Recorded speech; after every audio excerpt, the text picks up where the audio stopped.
But I think the essence of the social instinct is care in a lot of ways. It's just like a measurement of who do you care for? I would imagine, like on a body level, it has something to do with feeling regulated by somebody. Mhm. Yeah, You know. that's good. Like what we call resonance or something. I think I'm outsourcing social sometimes by like one of you guys will be like, "Oh, yeah, this person's cool," and I'll be like, "All right, they're fine." That's it. And- Yeah, totally. I get so nervous. Yeah. I get so nervous when you guys say someone's cool. I'm like, we don't know that that's true. The Big Hormone Enneagram.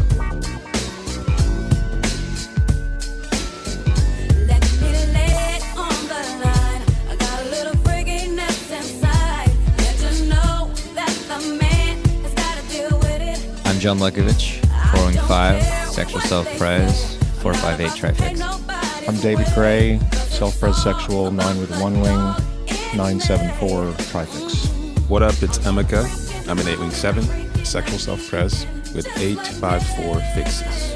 Hi, I'm Alexandra. I'm a social self-preservation 9-wing-1, 963 Trifix. Like and subscribe on Apple and Spotify, and leave us a review. If you want to support the show with a donation, you can find us on Venmo at Big Hormone and paypal.me/Big Hormone. And we're back. Did you miss us? So we're trying to get back into it with the social instinct. We did an episode about social pain not too long ago, and we're trying to find new terms like we did with the sexual instinct, like polarity and tension, find new terms for social. But before we get into that, I'm going to hit you with the usual plugs.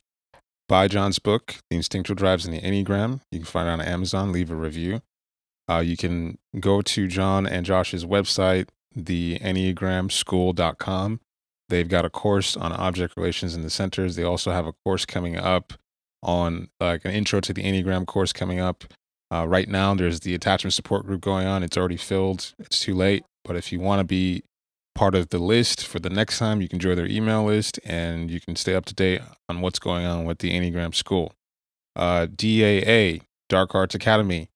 We are trying to get dangerously perceptive and skilled at seeing the types clearly so that we can have intuition for what the types are and what they're not. And we recently did a class on HRH collection, and James Sexton, who's a lawyer, divorce lawyer, on the YouTube page Soft White Belly. Very interesting conversation. So check that out at enneagrammer.com. And also, if you haven't been typed by us, you can get your core type, Trifix, and instinct stacking typed by our team, and you can find all this information at enneagrammer.com. Alexandra is the world leading expert on the Enneagram and astrology, and you can find all this information at our website, SaturnRuled9.com. She also has a YouTube page, Saturn Rule 9, where she explores the Enneagrammic connections in reality TV. I think she says she's going to do Love is Blind soon. So check that out. And David still has his Trifix booklet available at enneagrammer.com. It's impressionistic, it's groovy. And if you've bought it once, you can buy it again so you can stay connected to David. Okay? I've been teasing it. I've been hinting at it. I've been talking outright about it for months now. And finally, we have information on the Egypt trip. So my friends Lena and Diana are two Egyptian American women who've been doing their own trips to Egypt for quite some time to reconnect with their own heritage. And they've hooked up with me to nerd out and bring another kind of esoteric element to the trip. So we are going to be launching this thing. We're doing it March 3rd to the 14th. You can find information on it at egyptretreats.com. The early bird special is $4,400 per person, which ends October 15th. So get that in. And the full price is $4,700, which begins October 16th. And I know that is expensive, but first of all, prices in Egypt have just been going way the fuck up. But it's a really rare experience. It's going to be really special. Lena and Diana are yoga teachers. Lena's a chef, and they are going to provide a really beautiful holding environment and offer things like yoga and a lot of just like knowing the culture and bringing the culture. And I'm going to go full in on esoteric John, and really going to explore ancient Egypt from the point of view of the symbolist perspective and the fourth way, the origins of the Enneagram, and the Western spiritual tradition. And so it'll be both very fun and also serious, and which is kind of the best thing, best of both orientations. Part of the reason it's expensive is that we will be doing a meditation in the Great Pyramid on our own as a group, which is very cool. And we'll be staying in Cairo, Abydos, Aswan, and Luxor. And when we're in Luxor, we will be staying 5 nights on a dahabeah, which is a special kind of boat. So that's a really cool experience. We're going to go down the Nile from Luxor to Aswan. We'll be jumping in the Nile and doing all that shit. It'll be just a really special experience. I'll be introducing a lot of practices and inner exercises. And looking at some of the most beautiful art and architecture that is, some of it as old as 5,000 years or more. And we've done an Egypt episode, so go listen to that if you want more. And I can do more in another episode in the future if there's still questions out there. But basically, what I think is so amazing and inspiring and special about Egypt from the point of view of the Enneagram and inner work is that the Egyptians, for their flaws and for their humanness, they were really aiming to make a civilization that was as close as possible to a relationship with inner life. In other words, they were seeking to live in a way that was the most in alignment with their inner life. And so every single thing in Egypt had beauty and importance and significance. And so when you're doing inner work, when you're interested in these kind of inner things, it can seem there's a certain loneliness in it because almost nothing in the outer world reflects that sort of dedication to inner life. And yet the Egyptians really gave it a shot, and they lasted 3,000 years, and they made some incredible shit it just deeply feeds you on this impression level. And I think that it makes you take your inner work very seriously because you can see it wasn't just these individuals, siloed, small groups or individuals doing their own little practice. It was something shared by everybody. And so you you see the results. You see the incredible artwork, and you see the architecture, and you see these things that required a really fine and refined attention to create. And so, I don't know anybody that has had a trip like this, one of these more symbolist kind of trips, and not felt a deep change in themselves and a deep change in the way they orient to inner life. And I mean, it changes things that you wouldn't expect. So EgyptRetreats.com, you can learn more about everything, and I hope to see some of y'all there. It'll be a really special experience. It'll be both a fun trip and a pilgrimage. We only did one episode about social, didn't we? It seemed like it was the beginning of a cycle that could keep going. Yeah, that's true. And people really, really, like a lot of social types are bawling their eyes out about that shit. I know, yeah. I saw a few posts in the group of people that talked about those episodes. That's the social pain episode? Mm-hmm. Okay. Yeah. I'd be curious to see if there can be some new language around what a social type, like we came up with sexual polarity and tension, or some new words that made it a little bit easier to find. I would be interested to see if there would be some new word, like what are social types doing? Like what is a good word to sum up what they're doing? Correlate to sexual polarity, right? Yeah. Like the sense that you're trying to get to, like what is the like if there is a new word that's come to you about that? Yeah, something that I'm also curious about. I've always had a thing of being mad when I gave part of myself away to somebody. Do you know what I'm saying? Like, yeah, that's like so when true. I have been exposed or when I have been vulnerable, and I'll have this kind of regret. There's this sort of man, I gave all this time, and then I feel fucking what this person used. Yeah. And And that's partly from not having a social radar, right? Not in having a way? social radar, but there's something else there. There's like it kind of made me think of what I wanted it to be or thought it was supposed to be. Yeah. And I feel like that we all do have that with us, in some way. Like we have a vision of what we're looking for in terms of social. Right. Mhm. And that it's mostly unconscious and mostly like out of our awareness. And so it's like that thing of like, why are we always interacting with each other? Like what is the thing that's going on there that we're trying to like get and freeze and stuff? And some kind of framing. I think it's just care. I think it's just like emotional, social care. I don't know. That's Is it what I think the hope is. Commonality? I mean, is there some? I wouldn't say commonality. Maybe resonance. Okay. Frequency. Resonance might be a thing. Yeah, something like that. Because like I don't think I have too much in common with Joseph, but I think there are like hints of resonance that I like want to tap. You know. Well, yeah, it is. You're on a common frequency, but commonality sounds like you're wanting to be the same. The same, yeah. And it's not necessarily sameness, but it's like, oh, there's like something sharpening here. I don't know. Maybe sharpening is the wrong word too. There's another angle that's coming up for me too around people like doing exchange to get something. Like in a social way. So like in self-pres that makes sense. And even sexually that makes sense. But then like socially people be like, oh, I will be this kind of person for you so that you'll want to connect with me.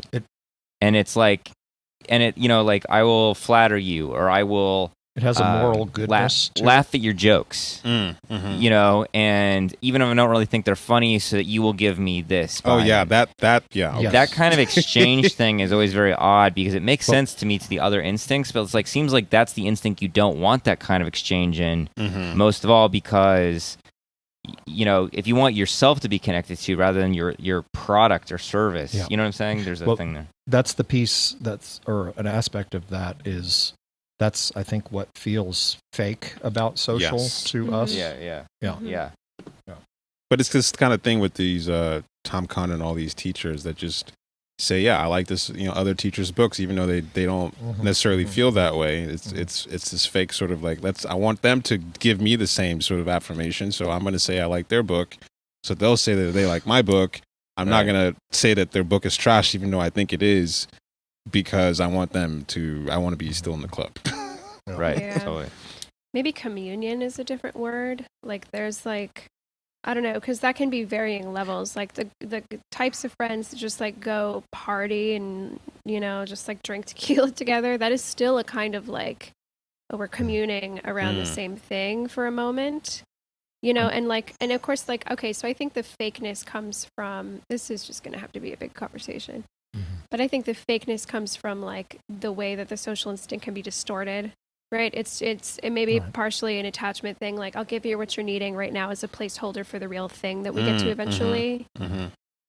Frequency, I think, gets at it because that's sort of elemental. So it's sort of baseline. And then, I mean, maybe other words or descriptors come out from that seed idea or something. Well, also, because it's not really tension the way that polarity is. Right. I wouldn't say it's sameness anyway. Right. Like in astrology, maybe it's like a positive aspect or something like that. Like it's not sameness. It's just like a complement, maybe.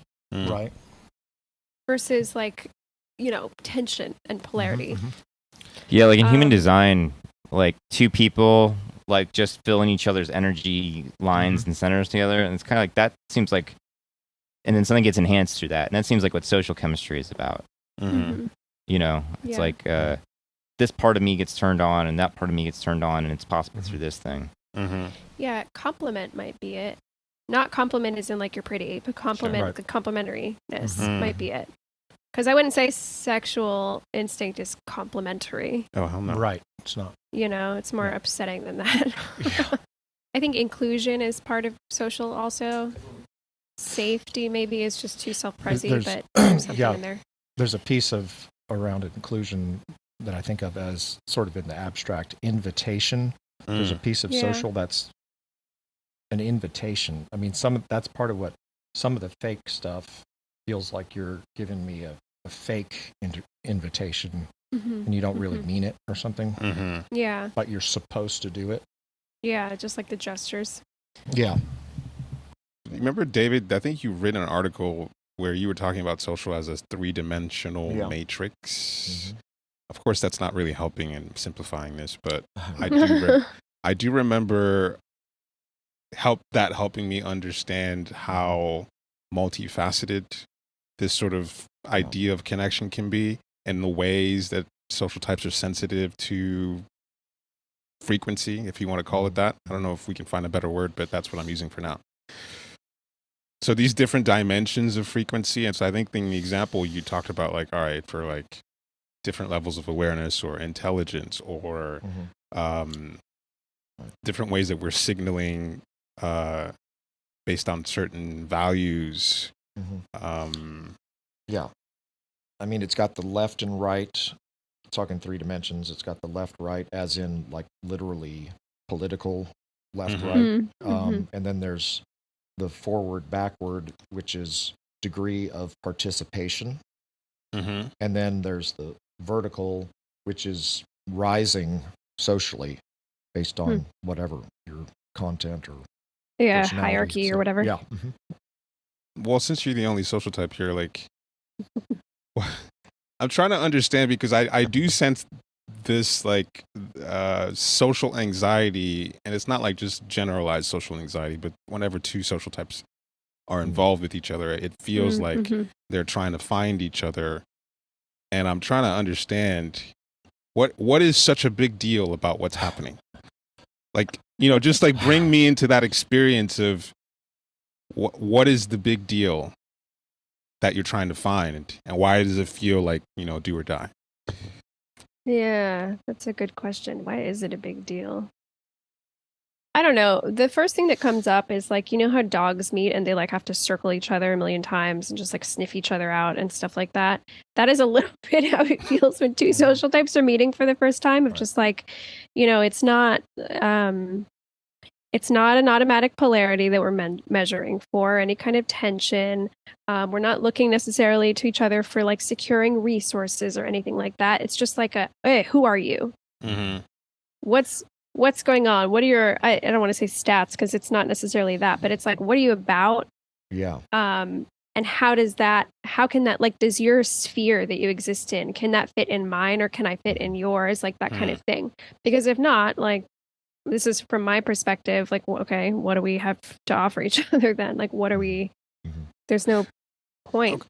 So it's like trying to feel around for the potential for connection points. Is that it? Like all these different ways that people can connect in a three-dimensional way, and it's like you're trying to figure out how, if the potential for that. But is it partly a filter? Like if you don't like who they are and what they're about, then there's a social no, right? Like, right?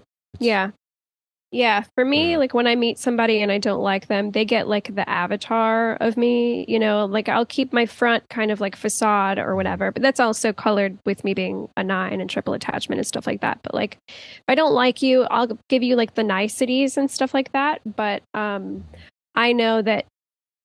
just know that we're not going to get any closer. I don't totally even know how to flesh that part out, but it's kind of like, okay, this is as close as we can get. Yeah. Like our Venn diagrams don't overlap. Right.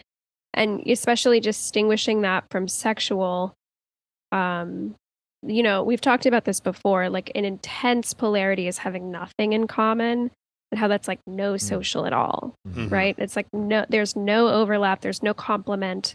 It's just opposite. Right. And social, I think, is intrinsically trying to look for like where the Venn diagram overlaps. Who are you and what are you about is interesting as just something I don't relate to. I can try to sort of find it in the sense that with polarity, when, you know, as a sexual type, it's very sensitive to what kind of polarity that you're experiencing, and it's in how strong it is. And I can imagine with social, if I were a social type, it'd be like tracking all the different ways. How good of a connection is this based on how well we're linking up, or our parts or our whatever it is that we're into matches up. And so there's that feeling. I guess I'm trying to find a word for that It's like sense of social chemistry instead of right. Social It's chemistry. just liking someone. Yeah. Well, Is it frequency? Is that still On a a- good enough word? I would imagine like on a body level it has something to do with feeling regulated by somebody. Mhm. Yeah, You know. that's good. Yeah. Like, like that's probably what like what we call resonance or something. It's like just Yeah. feeling. Well, yeah, it's like we've talked about with the zones, like us social blind idiots. It's like, oh yeah, this helps regulate me. Mhm. You know, there's a thing that happens and we forget that it's even there. Mhm. Yeah. Yeah. I think like the family part of, I don't know. I think family, not obviously the people that you're born into, but that is a social word. You know, like the family you choose is a social instinct process. Because family are not people you want to fuck, you know? You sure Generally. Okay. about that? Incest porn is huge right now. Resonance. Well, I guess what's interesting with this, because with sexual, it's like you're not like doing math in your head that you're into somebody. Like it's just happening on a body level and you're responding. And I would imagine, some of the closest friends I've ever had, you just somehow know and sense that, oh, I like this person and we somehow belong together. We should do things together. And that math is happening on a body level. Mhm. And it's interesting to actually like do the math later and then realize, oh, you have so many things in common. So it's interesting that how there's like a body sense for what has resonance and what you're on the same frequency with, without like sort of like, okay, John's he's a social blind and he's also a firstborn and with rejection parent, like Right. Yeah. those It's things not aren't that. happening. Yeah. It's not like stats. And I know that sometimes social, and of course, like distorted social instinct is that, right? Like it's like, Mhm. it is the measurement of not accolades. That's like 2-3-ish a word, but like it's the measurement of like, how aligned are we together? It is like tracking what political party you're following and what kind of tax bracket you're in. I don't know. Maybe not that. I don't know. For some people, Yeah. Like it's like, that's a lot of like the hierarchical stuff. But I think the essence of the social instinct is care in a lot of ways. It's just like a measurement of who do you care for? And that's it. Yeah, I don't know if this makes sense, but it feels to me like social is higher up in your conscious mind or something. It feels like it's more, just awake in a certain way. I don't know if that makes sense. do you get socially turned on by people? Like, is there such a thing as a social burner? Like I can't wait to, connect with this person. Is that happening? I mean, I probably wouldn't frame it like that, but yeah. I mean, yeah, there are definitely people that I've met before and I'm just like, wow, that's a cool person. Like I want to get to know them more. Or like I just Us want to be fellas. around there. Like us. You're Like us. talking about us. Right. We're the only ones. We're the first ones you found Right. in your whole life. Yeah, so it is a different kind of like activation. It's like I don't know, at least to me, it's just like, it's not a sexual activation, but it's still something. Yeah. Like a social charge is still happening. Yeah. Mm-hmm. Yeah. Like, it's like, who do you feel good around? Not necessarily brings you pleasure, but just like, who do you feel good around? And who do you want to make feel good? Right. Again, not on a pleasure level. I guess if you want to do that too, but like not necessarily on a pleasure level. It's just like that's part of the regulation thing. Yeah, that's a good point. Like, who do you feel good around? I mean, that's probably why we go back to friends. It's like Totally. like- Like I like- people saying laughter is therapy and all that stuff like that. Like It's just a different form of regulation. There's obviously Mhm. no like sexual gratification that comes from that, or like any kind of exchange of resources or anything like that. It's just like a social, I was gonna say harmony, but that's too nine charged. That's But you very get nine. it. Very nine. John, do you have a thing around like where social is in the body?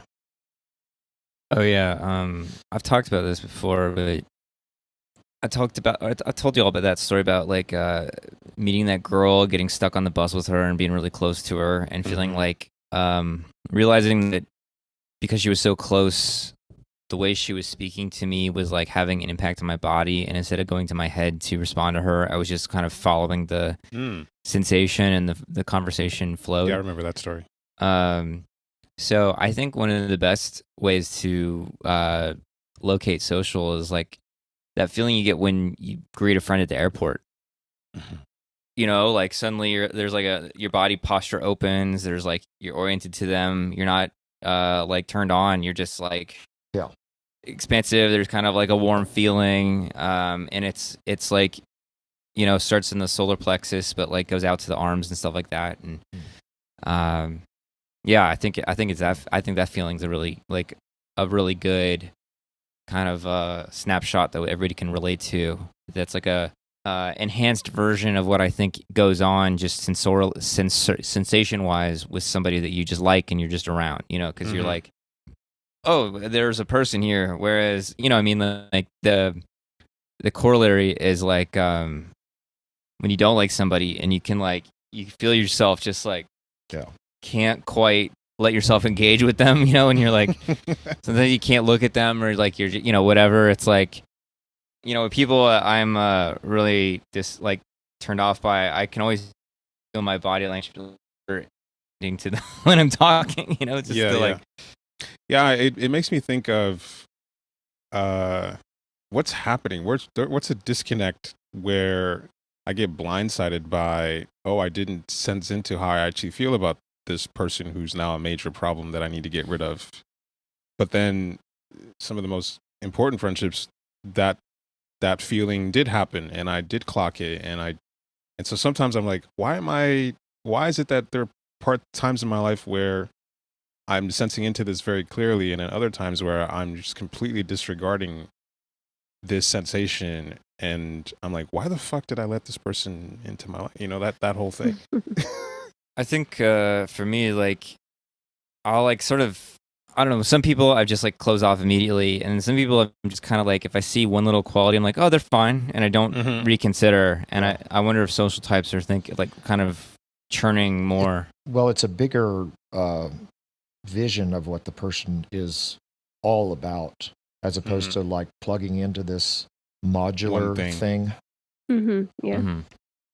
Yeah, it's like at least for me, it's like a very slow uncovering process. Like if I liked somebody the first time, sometimes I can get nervous to see them again the second time because I'm like, well, now I'm going to find something out I don't like. Yeah. Yeah. Yeah, it's at least for me, it's just like constantly updating. And who knows, maybe that's like in another part of my typology or something like that, like 6 or something like that. But I'm constantly like, it's almost like a big coloring page or something like that. And you're just coloring everything in to eventually see the big picture. Yeah, no, it definitely At has least for me. a real-time tracking piece. Yeah. Yeah. The real-time Yeah. piece is like important for when it's your dominant instinct. You're always updating. Yeah. You know, whereas the blast instinct, you want it to be done and taken care of Done. so you can move on. So as soon as you decide somebody's cool, like you just want to slot them into, okay, they're cool, and then you don't want That's it. you don't want to update it. It's sort of like you know, you see Totally. some of the self-pressed blinds. It's like they just want it to be done. They like OD will have like you know, he's social sexual, and he got into health and fitness, and he started like getting really serious about nutrition, and now he has all his food in this big duffel bag. You might think he's like he has self-press somewhere, but it's like Right. self-pressed blinds will just, I want it contained in this one solution. It's all handled. And maybe that's the way we're doing social. Is like, yeah, I checked that person out. I had a good experience with them, and I don't ever want to think about it anymore. And I'm not updating, you know, that this person just handled this situation this way. Maybe I shouldn't have them in this part of my life anymore. You know, that sort of thing. Well, there's also what I'll do is like now that you're saying that, what just reminded me of was something I do is I think I'm outsourcing social sometimes by like one of you guys will be like, oh yeah, this person's cool, and I'll be like, all right, they're fine. That's it. And- yeah, totally. I get so nervous. Yeah. I get so nervous when you guys say someone's cool. I'm like, we don't know that that's true. We don't know that that's true. And since you're all socially lazy, I'm just like, okay, exactly what John says. I'm like, cool, it's all on me then. Thanks, guys. So, do you guys experience as social blinds here? Do you guys experience confusing like sexual attraction for social attraction? What? Do you mean I like don't think so. somebody I'm socially attracted to, I'll think I'm sexually attracted to? Yeah. I don't think so. No. I don't think That's so. No. well, because here's the thing. That is like the last layer. It takes a while to get there because you're so focused on, this is what I find interesting. This is what I'm turned on about you, or this is how you might be useful to me. It's rare that that's the first layer or the first filter that I see someone through. Mm-hmm. Because it takes a while for me to actually decide if I like somebody. Because when I say I like somebody, it usually means I think I find them interesting. Like I think they're interesting. And that's part of your sexual measurement, right? Right, Is right. Interesting. Right. Okay, Yeah. because I wondered sometimes with social blind, I'm like, how do you guys have friends at all with people you don't want to fuck then? If like that's the filter that it has to go through. No, I mean, it'll be interesting people. I have a ton of friends that I don't want to fuck, and like a lot of it too is that it's like there's no attraction, so then I can go to the social kind of quickly in that case, but it's still through the interesting lens. So it's like this person's like, there seem like they'd be like, I don't know. It's like, oh, I see us being friends. Like, there's a cool thing there, but there's no attraction issue. But they're like, oh, they have an interesting thing to offer. Well, Mhm. okay, Like a consummate attraction or something like that. to make it more specific, because it's not like sexual is all about who you might want to fuck. It's Sure, a sense of you could have friendships based on how do we link up, and how am I experiencing this like mutual, co-creative, unpredictable polarity thing. And so my friendship can be completely based on whenever we get together, some Happens. creative energy is happening here. And sometimes that'll pull me into people that I should have nothing to do with, because maybe for whatever reason, whenever I hang out with this dude, like it's just fucking ridiculous comedy and I'm so entertained, or whatever. Or maybe I like their chemistry. I can get into friendships based on just their personality, and my personality is creating some magic. Mm-hmm, mm-hmm. And it has nothing to do about their personhood. It just happens like whenever we meet up, something interesting is happening. So it's like a special chemistry, which is kind of what sexual is, right? It's Yeah. It's individualized. And so if that's not happening, it's very difficult for me to want to be friends with somebody. Mm-hmm. They might be a great person, but I mean, to be honest, if I didn't have sort of like a creative chemistry with these guys, maybe I wouldn't find our connection as interesting. You know what I mean? Like, Totally. Mm-hmm. or Joseph, like there's a way that an experiential portal is open whenever we meet up, and that's why I keep coming back. I mean, of course I like them as human beings, you know what I mean? But like there's like a drug thing that's happening. Yeah. Yeah. Okay. Because I mean, there's definitely been some people that I've wanted to have a lot of sex with that didn't have this thing with. Like it's just, oh, you're attractive to me and I want to have sex with you. But versus some people you have this thing with, but maybe the sex isn't necessarily the thing or even an option. It's just like I'm getting high off our chemistry. I just like that. Like, you're attractive. I don't want to have sex with you. Okay, I see. So on that level that you're describing, they're like, you're attractive, I want to have sex with you. That has not hit the social, what do we have together kind of thing? No, Totally. Yeah. that's still Okay. self-prezi. Okay, I see. Yeah. Yeah, it takes a while, because it's like the social feels, well, maybe because I'm not as sensitive to it. It takes a while to figure out what kind of person are you? Like, what do you care about? How are we like aligned? Mhm. And yeah, like, do I just like you without anything happening?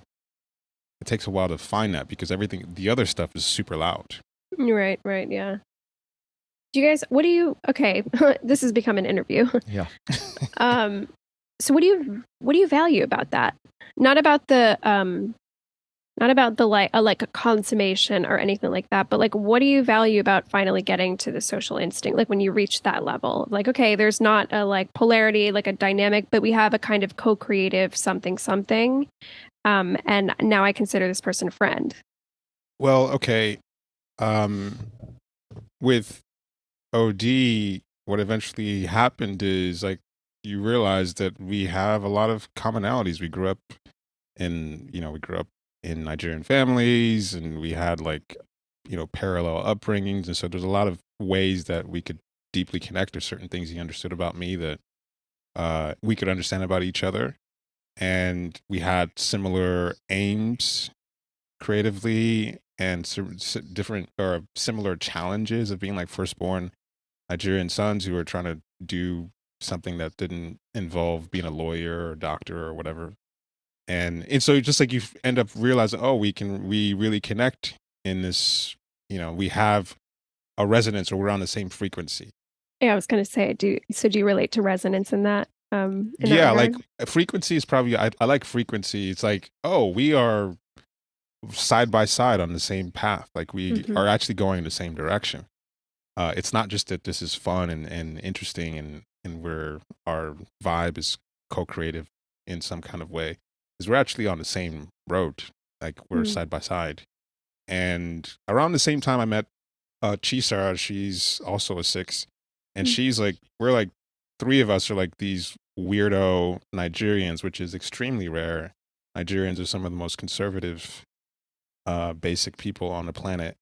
And so if you go to like Nigerian parties, like people like seem like they're already grandmas, like they're just and so to have like creative weird Nigerian friends, just something that I didn't foresee happening, and I didn't, in time like realize, oh, like we're on the same wavelength, we're on the same frequency of person, and it creates like a certain kind of like immediate closeness that it feels good to be around each other. And so that was not something I planned, but yeah, I value it, but it's also something I didn't seek out. Like it's sure, yeah, it just happened. Yeah, it just happened. That's an interesting way to put it. Of side by side, you said that, and there was like a sting there because I like haven't really, like I guess with you guys is where I feel it, but I haven't really felt that before with anybody. Like. I don't remember exactly, Alexander, what your question was, but what do you value about the connection? Yeah. I mean, for me, it was kind of like entertainment, like in the sense of like being a real little kid, have people to play with. But I was mostly, solitary. I played with like action figures by myself a lot. And then as I got older, like I think I said during the Social Pain episode that I was really solitary, and I realized I needed to have friends to have interesting experiences. And I found friends that were very funny later in college and did bring me to some interesting experiences. But yeah, I haven't really, I have friendships that are like with people that are like, there's fun or entertainment or something in common, but I guess like with Colleen, Mary, Sienna, and Simon, and I had something like that, but I don't know. It wasn't really. Yeah, I don't know. There was like when you said that side by side thing, I was like, oh wow, that's. I mean, that's also like a body type framing, probably. That kind of physical. You probably have friends like that. You might not. I mean, it seems like you do from where I'm sitting. That you see. Yeah. Some people that seem like to be on the same jaunt, like, you've had friends for a long time. No, I have a lot of great friends, but it hasn't been quite like on the same mission, maybe. It's not like I would say that we have the same mission. It seemed like, oh, we have, like we've come from similar worlds in a sense, and we're dealing with somewhat similar challenges. maybe. Yeah, there's a holding, I think, that you guys are able to provide each other being Nigerians in America. Mm-hmm. So something that comes up. Okay, so I understand the like needing friends to have experiences, but that is still even a kind of objectification of people. Right. Mm-hmm. Yeah. So my next question is, how do you guys recognize when you are being cared for? And then how do you recognize when you care for other people? Like, how do you recognize when someone cares about you? Because I think that is like, and maybe I'm biased, FE kind of bullshit, but I think that's a big part of social. It's like recognizing, it's like, it's, how do I say this? It's like extending the force field from just me to now it's you and me. Now it's us. You know, like, how do you guys recognize that, yeah, that you care about people?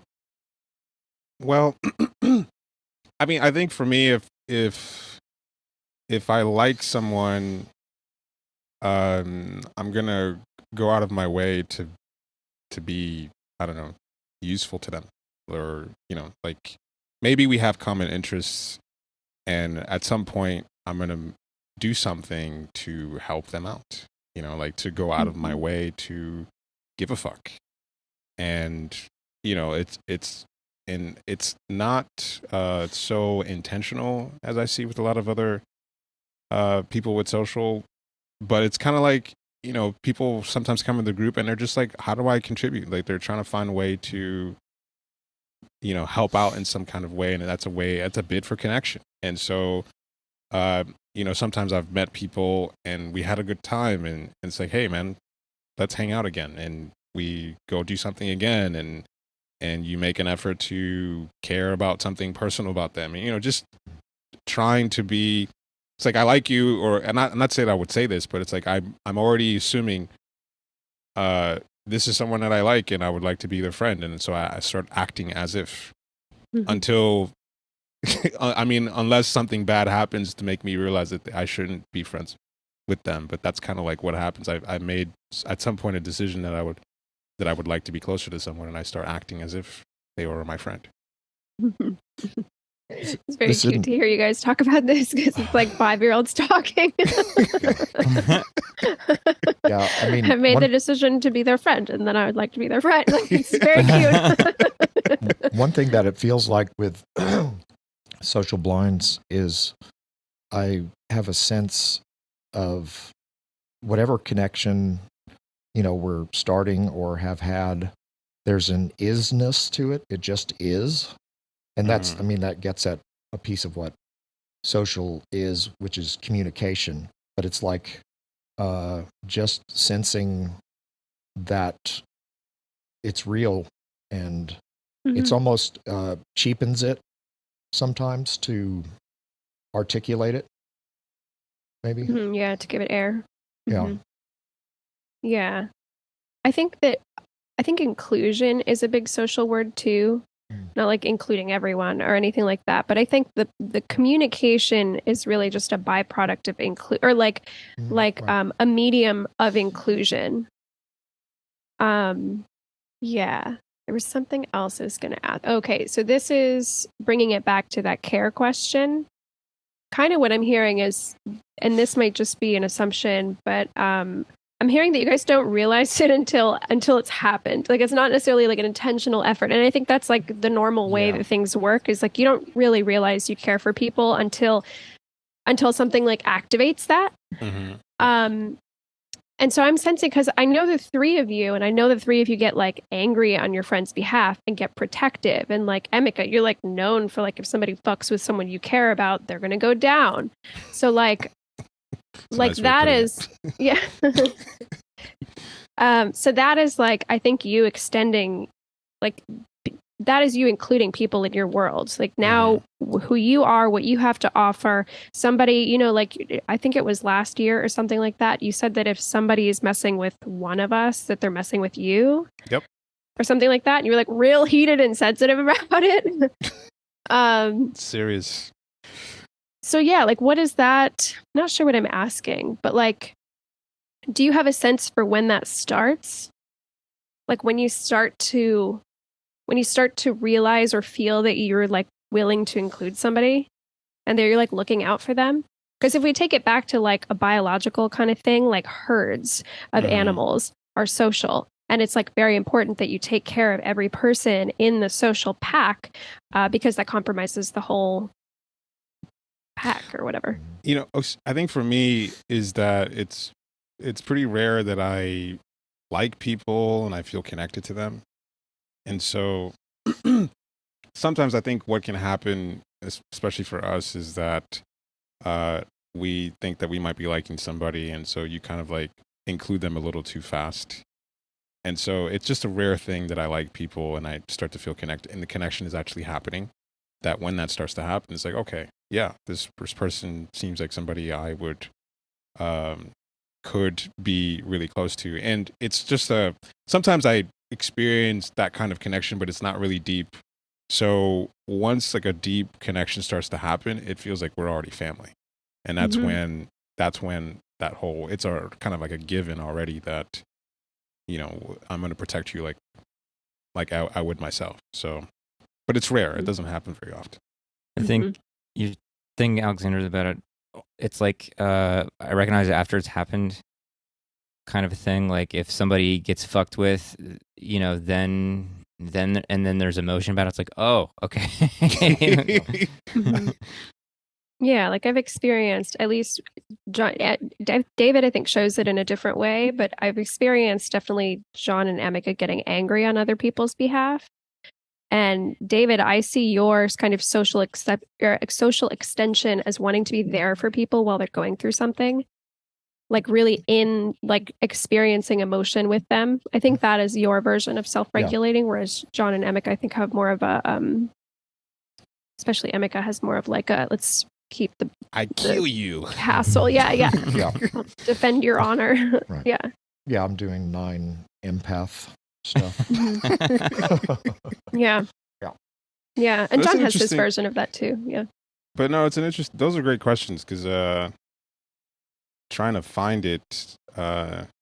In some ways, it's almost like I feel like sometimes if you're blind in an instinct and you can figure it out, you have a better chance of finding the best language for it because you're kind of reaching in the dark.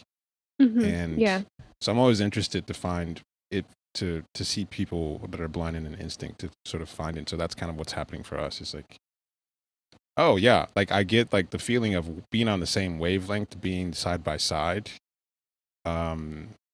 That's what it feels like. It's like, oh wow, it feels like our lives were aligned so that we could meet and we could, for whatever amount of time, do life side by side in some kind of way. It feels that way. It feels like, oh, we were supposed to meet. Like we were supposed to, you know, do stuff together. That's the way I feel about these guys. It's like we were on a collision course and we were always going to do stuff together.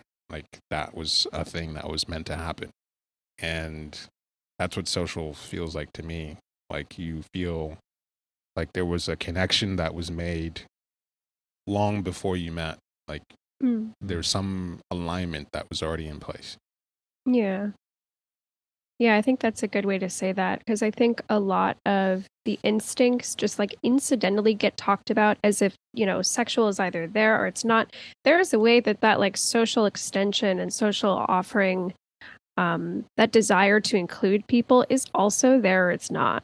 At least to me. There's of course like social self-pres kind of takes the personal out of it sometimes because it can just be based on like society. We got to take care of like a big expansion thing. But I do think that as like a social resonance is it's just there or not. You know, you want to care for someone or you don't. And there's like kind of nothing you can do about it. You can still, there's still like a social obligation to take care of people, but on a personal level, there's really nothing you can do about that. Yeah, I've heard so many social types say stuff about, well, in response to the social episode that we did, just dealing with their own loneliness and making friends. And I bet it would be tough to be a social type and like really want connections, but like feel crippled by all the different things to track and connect on. Yeah, it sucks. Yeah, I feel like there's like a certain like basic respect I want everybody to just like have, you know, like I hate when people, like I've said this last time, but like I don't mind riling people up and provoking them and like getting people upset, but like I hate hurting people's feelings. And so it's like that's a thing, like that's kind of like a universal thing, but in terms of like if I'm gonna, yeah, like if there's a social connection or not, that's just there or not. And yeah, I guess that's like to Alexander, you know, you comment on how that sucks. It's like, yeah, it's like the same way people are always trying to make sexual happen, and you know, especially between people that just doesn't happen. It's the same thing with social, where it's like just trying to make it happen. And I think part of our issue is that we're super isolated, you know, like just generally, like we don't have long exposure to people. And so it's not only that it's hard to like meet people, but it's like I think that there's something about being around people, skills that atrophy, you know, even for social types. And then the opportunities to connect with somebody come by so relatively infrequently, that, you know, that it's like, oh, there's a little something here. Let's like try to make it happen. Let's try to make it happen, you know? And even that thing too about the isolation is like, it is harder to have that like side by side with somebody in a thing where, I mean, I don't see anybody but Alexandra and my clients and you guys on a regular basis, basically. And then occasional friend. I was at we did a meeting, a weekend retreat with my Gurdjieff group here at just like, we have a center in the city. And I love the group because there's a real energy that happens when people who work together are like together. Like Alexandra said that she like really had this heart center experience, you know, just like, whoa, like the meditation just amped up. But there's also this thing of like the leader's a social type, and you know, you could tell he's very how do I put it? Like he doesn't leak very much, you know, he takes the leadership thing very seriously, but at the same time, like he does really enjoy being with everybody. And he's like, I don't know, you can see him going there. And so for me, like being there, I always feel like I could just be like, not kicked out. Like, I don't think I like I did something wrong, kicked out, but just like, I could just like never show up and it would not make a ripple in the force. You know what I'm saying? Yeah. So that feeling is like everywhere for me. It's like I feel like if I just like delete myself somewhere, there's no ripple effect. You know what I'm saying? Mm-hmm. John and Emeka, do you feel similarly? I mean, another part of it is just like social impact, right? I think that's what John's speaking to. Him not recognizing his social impact. Well, it's partly the thing we've talked about before of not recognizing your whole personhood. Yeah. Well, as an assertive type, that's a little bit harder because it feels like I'm exerting a lot of energy outward. So I know that if I stop doing that, people would wonder what the fuck happened. You know, because I do take up some space. No, not really. So there's that. But sometimes I do get surprised when people reach out and are like, hey, I haven't seen you in a while. What's going on? And I'm like, I didn't know you gave a fuck to that degree. Or I run into somebody and they're like hugging me like they really missed me. And I'm just like, well, like, what's, you know, I didn't know we were that close. You know, so you know, so there's people who feel really close to you that are like, oh, wow, this connection really means a lot to you. And sometimes I feel bad because I can get close to people sometimes and it feels like I just drop the connection completely. Right. And it meant something to them. And I feel like there's like a graveyard of tons of connections like that I've just, it's like if we don't have some ongoing sort of interesting creative thing to do, like I'm sorry, I'm going to forget you. And unless like it's gotten there, like we've gotten close, at least that I felt that we've gotten close. But so sometimes I do feel sad that, you know, it's like, oh wow, that was a connection and you just completely erased it or you moved on from it. And this person, and they're texting you and they're asking what's going on and how are you doing? And it's like, oh God, What was your question? Yeah, what was the question again? Well, something that brings up for me, your graveyard of connections. Like, Yeah.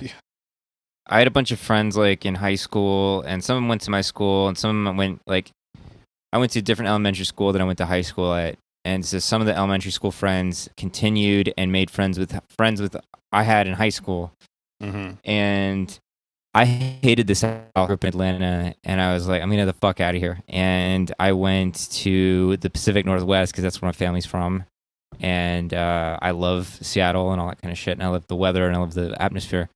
But all the guys that I was basically like friends with ended up going to school at Georgia and lived together and made like really strong connections and had all these experiences together. And so then when I moved to New York, they all moved around the same time.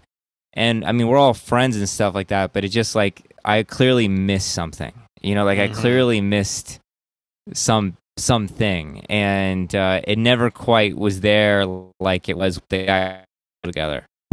And so that was kind of like, you know, that was me kind of like, fuck the South, and just like jettisoning away and not really considering friends and stuff. And yeah, so anyway, and that was like coincided with those like extremely isolated years as well. So there's a whole graveyard of friendships, or graveyard of missed opportunities, or something like that. Yeah, I've always felt somewhat cavalier about connections, like, oh, you know, I can make new friends. But then you get older and you realize the value of connections. And, you know, when I was a lot younger, you're like, oh, I can go meet new people. But then you realize how rare it is to find people that you like, you know. And so I've gotten a lot more protective and of, you know, my connections now, because you realize how shitty people are in the world and how long it takes to meet people that you like. And but I do feel bad sometimes when it's this sense that people feel connected to me and I didn't, in a way that maybe I didn't, or it meant more to them than it meant to me, and it feels like I just completely dropped the ball. I mean, it's maybe I didn't care about them, but I'm like, all these bits for connection that I don't track. Yeah. And I think I also, you know, I've my whole like, oh, I'm not attractive thing. I think that probably not knowing that a lot of like attraction bids come through social. Yeah.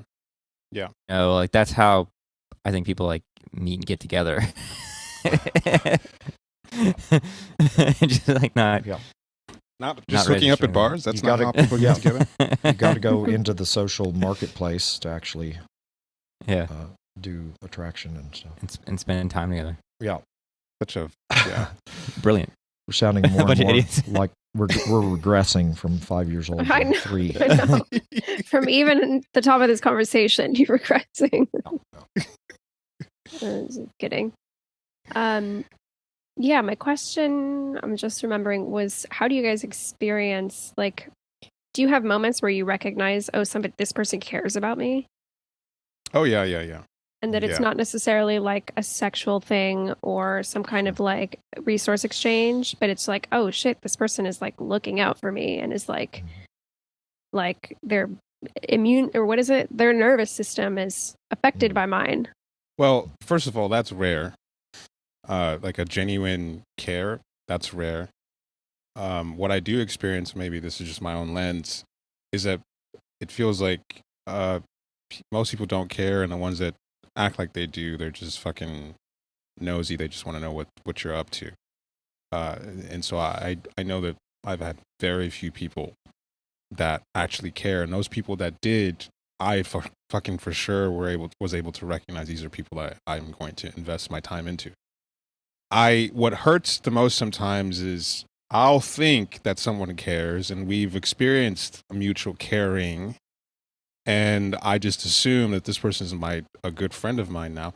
Sometimes people act like they care, and then I run into the realization that actually they don't. And so it's really rare that I experience that. And when I do experience it, I tend to hold on to it because it is fucking rare.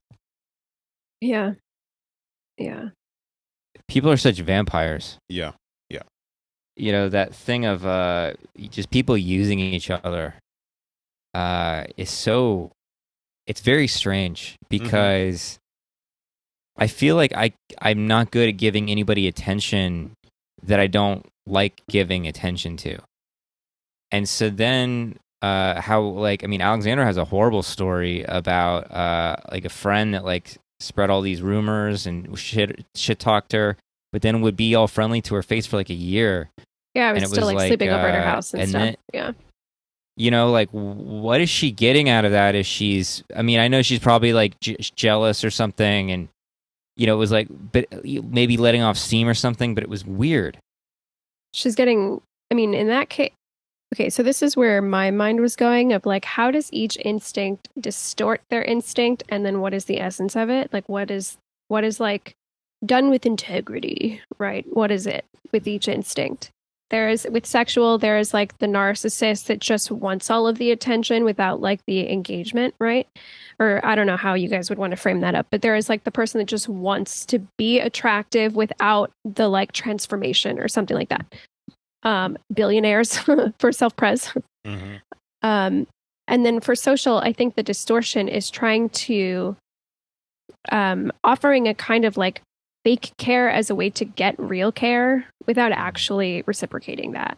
And like in the instance of in the situation of that friend from high school that I have, I think that was what she was doing. I think she was trying to get care and get inclusion and get, like a big herd around her or something like that. Yeah, it's just a greed thing.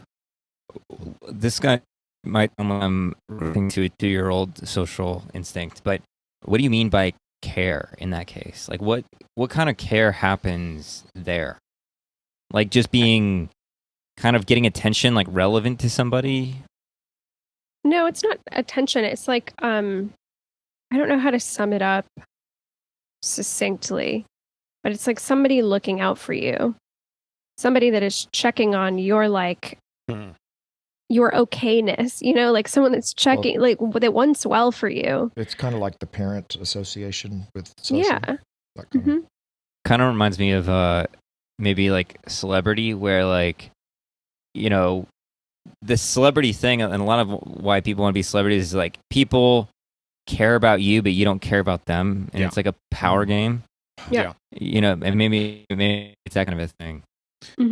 Because I think I experience this a lot. People can maybe sense up front that I don't like 99% of people, and they make it their goal to get me to give them some kind of affirmation that I might like them, but they're not actually interested in me. They're just interested in being someone I've accepted, even if it's momentarily. It's like they want me to give a fuck about them because they can sense that maybe I don't give a fuck about anything. Because they get this sense from me that I care about them, and I find out pretty quickly that they don't give a shit about me. It was just this to try to get social in. Conquest. Yeah. Social conquest is good. I've experienced that a lot. They want to be liked by the grumpy guy. Yeah. Yeah, there's definitely a lot to flesh out there, like social status and social, I don't know, I guess that all works with status, like who has the most like social currency points, stuff like that. Like it is all used as a navigational tool, like political campaigns are social and only social. There's no sexual in that. Of course, it's backed by self-pres resources, but it's like just a social campaign. The Johnny Depp and Amber Heard trial was a battle of social reputation. Because what was happening was they were being, I can't remember the specifics of it now, but it was like some person's reputation was like going into the trash, which was costing them. Not necessarily money, but it was like when people don't like you, you get excluded, which means that you're like left out on your own, oftentimes to die, if we're taking it back to like a sociological level. So like being liked and being accepted is a currency. Yeah, it's an important thing to have. Yeah. And the more people like you, the like safer you are in a certain way. The more longevity you're going to have because everybody cares about you. I'm reading this book, The Dawn of Everything. And it's about kind of unpacking a lot of the popular or like stories that we have about the origins of human civilization and stuff like this. And that it's not just this thing of like, there were hunter-gatherers and they became farmers, and then so it's then cities have developed and whatever. And it's really fucking good, and it's like goes all over the place in places you wouldn't expect. One of their points is that at least most pre-agrarian, or not pre-agrarian is not the right way to put it, but like most pre-agrarians were probably much more experimental and varied than we think. And a lot of societies likely had seasonal changes in status and hierarchy.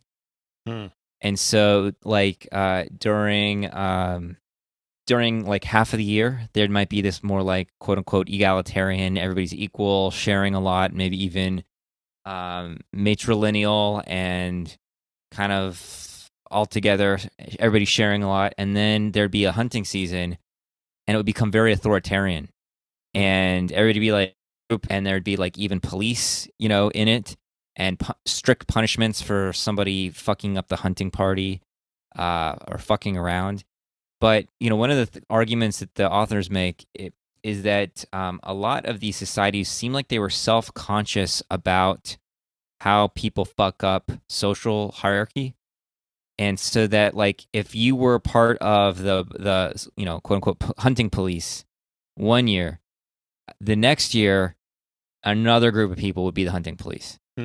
So it would have rotating hierarchy. And so it would make things a lot more fair. And, in the case that like you're not going to be cruel and abusive to the person that is underneath you, or that you're having to punish even, because they might be the one punishing you next year. And, there's something, I guess, I don't know why that leaps out from what we're talking about, but I guess the securing like a position relative to other people and holding on to it and using it rather than recognizing that everything's sort of transient and kind of comes and goes, and that sort of like almost like breath exchange of social, that it seems like, one of the things they're looking in the book, and I haven't gotten to where they might address it, is like how societies got stuck in one of these modes, got stuck in the hierarchy, so to speak. But it's really interesting to think that they were even self-consciously designing against the way people grasp for power in social hierarchies. It seems like that would facilitate the evolution of the social instinct, because it's changing. That's a lot of tracking, right? A lot of yeah. Totally. Yeah. That's probably enough for an episode. That's probably good. Yeah. We could continue okay. this. This is an ongoing conversation. Yeah. All right. All right. Yeah. It's time. All right. All right, y'all. Peace be with you. All right. Later. Later, See you guys. Bye. Okay. Bye.